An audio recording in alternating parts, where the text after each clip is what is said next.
Hey guys, Mr. Short Hitter here. Today, I plan on releasing two videos. This is the first, going to go over some comments. So this video will be a little different. One thing I want to say, comments are tough. You could have 100 positive comments and focus on the 1 or 2 negative comments. I guess YouTube is a lot like life, right? You have 100 good people and then the one ruins your day. You guys seen me film with quite a few different people and almost none of them will read the comments. The reason for this video, I talked to Paul this morning. Paul normally doesn't read the comments. From our last video, our break 30, there was a lot of really good comments and I didn't even see this comment and I couldn't find it. So I don't know if the person deleted it or what. The person said, tell Paul he needs to square up his club face at the top of his swing. His club face is fanning out, something like that. So I'm talking to Paul and he's not very happy about the comment. I don't know if you guys all know how good a golfer Paul actually is. Right now, Paul's probably a solid 10, maybe 11 handicap. I've got guys in the comment section says, oh, you should give Paul more strokes. In a 5-hole match, to give a guy that's a 10 handicap 2 strokes, for me, that's pretty good. That's 6 strokes over 15 holes.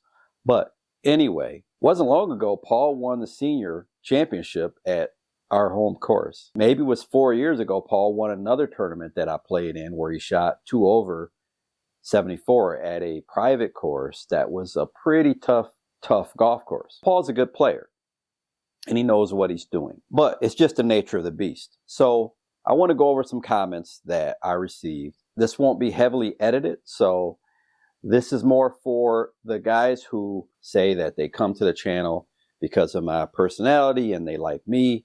I notice the videos that I'm showing strategy, the break 80 videos, the break 90 videos, the strategy videos, those are the videos that do well. One thing I know, if I do a rangefinder review or a golf bag review and you guys watch that, you are my core audience. So let me get to these comments. The number on the club means nothing. The old set of irons, you could stamp sand wedge and 8 iron on the 9 and 6, just like the new ones do. Loft is everything. The number on the club means nothing. Woods, well, yeah, there is a big difference. So one thing I get a lot is I get people who don't watch the entire video. Most people don't watch the entire video. I said in that video, if you want me to go to Golf Galaxy or PGA Superstore and have the lofts checked and measured, so then I could say, okay, this one's 30 degrees. I can do another video, 30-degree iron versus 30-degree iron. We understand that the lofts are weaker. I said that in the video. But I also said, if you want to see me go to PGA Superstore, get the lofts checked, and take this further, I would. And this is just another comment. I don't think those clubs can be compared. Lofts in the modern irons are probably 6 to 8 degrees stronger and way more technology in the woods. Well, you can compare anything. And if your point is 6 to 8 degrees stronger, again, I go back to the same thing. I offered in the video, if you want me to have the lofts checked, do another video based on the same lofts, I would do that. Instead, this is just a comment. But you can still compare anything. Way more technology in the woods. We compared the woods and we saw the difference there. Sorry, but the outdoor test means nothing. From that distances, once reached the green, you cannot even say for sure which ball was hit with which club. So I'm going to ask you guys this. Let's say I hit, these are Trust golf balls. I actually recently reviewed these. If I hit those 2 golf balls, I don't know if it's probably blurry, maybe. Hopefully you guys can see that. If I hit these 2 golf balls on the green, would I know which is which? Obviously the answer is yes. I answered this person and I didn't get a response, but I rarely get a response. If you want to do your own testing and go out with 2 6-irons or 2 7-irons, then what you do is you take the same ball and you use different numbers. or you use a marker and put old, new. So I did know which was which when I got to the green because I used different numbers. Okay, Orlando Jack, old clubs. Think of all the money you could have saved. You were blessed to have coach's words of encouragement and help.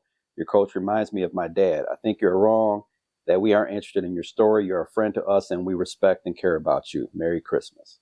So I appreciate that, Orlando Jack. And one thing I will say, there are a core group of you out there. I don't know. I could look at my least viewed video, probably 400 or 500 views, and say out of the 12,400 subscribers, there's probably 400 or 500 of you that actually do care about my story and are interested in how I got into golf. And I do plan a future video where I want to talk about what got me started into golf and why I started and that sort of thing.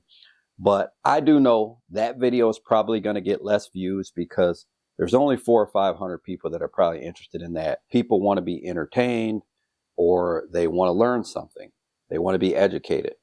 So if I do a break 80 video, break 90 video, a strategy video, golf ball reviews, club reviews, that's why those videos get more views, because people find those valuable. People aren't going to find a lot of value in me just talking about how I started playing golf. But Orlando Jack will, Arnold will, Bradley will, and I appreciate you guys that actually care and are interested in my story. I appreciate that. Someone said, what are you doing? I'm filming a video. That's what. So the first part, he says he's sorry for the loss of my mother. And I'll tell you this, guys, one of the reasons that I hesitate to tell my story or personal things in general is because of the comments. And some people could be cruel, I guess I'll say, disrespectful. And I fully expected when I mentioned my mother in the video for someone to say some derogatory things about my mother. There's some comments you guys haven't seen probably because I've never deleted a comment, but I've blocked people because they say some cruel things. It's the minority, but I couldn't take if someone said your mother is an X or your mother is a Y. That's what I anticipated happening when I mentioned that in the video. But he said he actually was wondering how I got into golf and what sparked my interest into golf. I planned on making a video like that, but I do know that I learned very quickly doing YouTube is don't waste people's time, and most people don't care about you. That's just the reality. So why would most viewers care about my little small YouTube channel? They don't care unless I'm telling them something that is going to be helpful to them. They don't care about me. Again, outside of some of you that have been around, some of you like Bradley has been around since I had, 200 subscribers or so. I found this interesting. Craig is like a 2 handicap, and he says he uses persimmon woods to this day. He talked about how you have to tee it down close to the ground and make an effort to strike down on the modern ball to keep it in the air because the modern ball has a solid chords are designed not to spin with the clubs. Now, I just tell you 2 quick stories.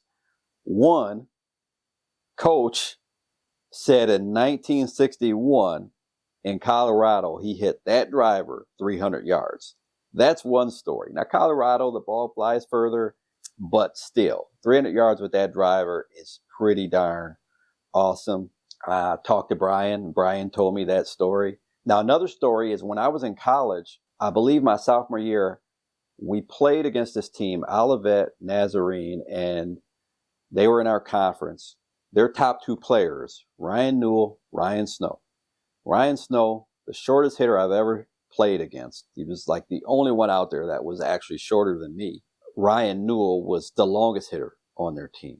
I played number 2 or 3 sophomore, junior year. My senior year, I was either number 1 or 2. Played number 2 mostly. Ryan Newell would hit that persimmon driver over 300 yards all the time. All the time. It was amazing. That was 93, 94, and no one was playing persimmon anymore by then. He was the only one. Jeffrey Pilar, don't forget they were using a lot of balls back then. I love those. I did a video recently. You guys will see it in the coming weeks where I went out and I played some balls that Golf Ball Planet sent to me. Not new balls, but they're balls from the 60s, the 70s. Some of these balls might have been from the 50s. And I went out and played with them. And that video will be coming soon. I hope you guys find that interesting. Alan Martins, Merry Christmas to my favorite YouTuber. May you have a better year ahead. I'm telling you guys, it is hard for me to believe with my small YouTube channel that I could be anyone's favorite YouTuber. When I thank you guys and I thank you for your support, trust me, I mean it. I know that your time is valuable, and for you to spend 10, 12, 14 minutes watching each of these videos. I released 20 videos already in December. So for you to spend 10 minutes with me almost on a daily basis, I really appreciate that. T-Bone says he loves the music I choose for videos, and music is an interesting thing because you can't make everyone happy. Majority of people say they like the music. I get a few people who either don't like the music or don't like music in videos at all. And I had someone complain recently about a clip of music that was 38 seconds long on a 16-minute video. I try my best to keep everybody happy. I know that's impossible, but I do that by, in a 16-minute video, I'll have 7 or 8 minutes of music, and then I'll have 8 minutes, 9 minutes of no music. That's pretty much all I can do. G Coffee talked about 440-yard par 4s are tough for him, even if he hits a good 270-yard drive, leaves him 170, the odds of hitting the green are reduced. His two buddies go for it. He hits 2 3-irons and a wedge, and he makes a par or bogey, and he knows at least one of those guys are getting a double or a triple. Jeff Back, he says, favorite tip, play a shot you can commit to. If you can't hit a 3-wood off the deck currently, don't expect you're suddenly doing it today. Play what you know you can hit. Says me, usually never. Play a shot you can commit to. If I know the course well on a par 5, I would prefer to be in a greenside bunker after my second shot than laying up to 80 yards. Pretty good bunker player, and I can get closer to the pin from a bunker than from 80 yards. There are exceptions. In the video, I'll make a certain point and maybe have trouble illustrating it, and it gets confused. And here's where this comment came from. And I'll try to respond. Most of the time, when I respond, the person doesn't respond back to me. I try to have a little communication, a little dialogue, and it doesn't really work. The hole he's talking about is a hole where I laid up, and I wasn't thinking a lot about the layup shot. I was just trying to illustrate a point that you wanted to be short of the bunkers. And so I ended up giving myself a 70-yard shot to a pin where, in the reality, if I was playing out my own ball, I would have laid up a lot closer to those bunkers. That's the problem. A lot of times it's a little difficult to illustrate the point exactly, especially when I'm on the golf course and there are people behind me and I have to get out of the way. Having a weakness in your bag is a no-no. Finding 14 clubs that you can step up under pressure and deliver with a confident shot for whatever is required is paramount to maximizing one's scoring potential. Being able to trust them all, especially when you're not feeling it on a particular day, it's a lot of trial and error and expense to boot. You know, when you do YouTube, you have to be careful everything you say. And this comes from, matter of fact, let me just show you guys the clip real quick. Closer is better. Not saying anything we don't know. However, we have to always hit shots that we can commit to. For instance, I see so many people that get on a par 5, their second shot, they're hitting a fairway wood. They're hitting a 3-wood or a 5-wood or whatever that club that they have that goes the furthest, even though they can't reach the green. And I see a lot of bad shots as a result of that. So you have to be able to commit to the shot. And the easiest way to be able to commit to it is to be hitting a club that you have a little confidence in. Okay, we've got 302. So could I hit the 4-wood? Yes. What is the benefit to hitting the 4-wood? Well, I'm going to get maybe 30 yards closer than I would if I hit a hybrid. But am I as confident with that club? Can I make as committed a swing? The answer to that is no. So I'm hitting a 5 hybrid. That's a creek on the left. We'll aim the cart sign on the right side. Need to avoid the big tree branches up there.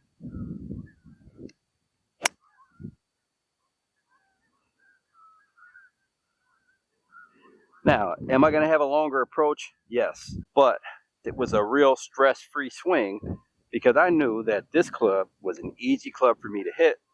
A lot of confidence in it. I could commit to the swing. You can watch the PGA Tour and you will see players laying up. The reason you lay up is not necessarily because you don't have confidence in the club, but you don't have confidence in the dispersion pattern that a certain club is going to give you based on trouble.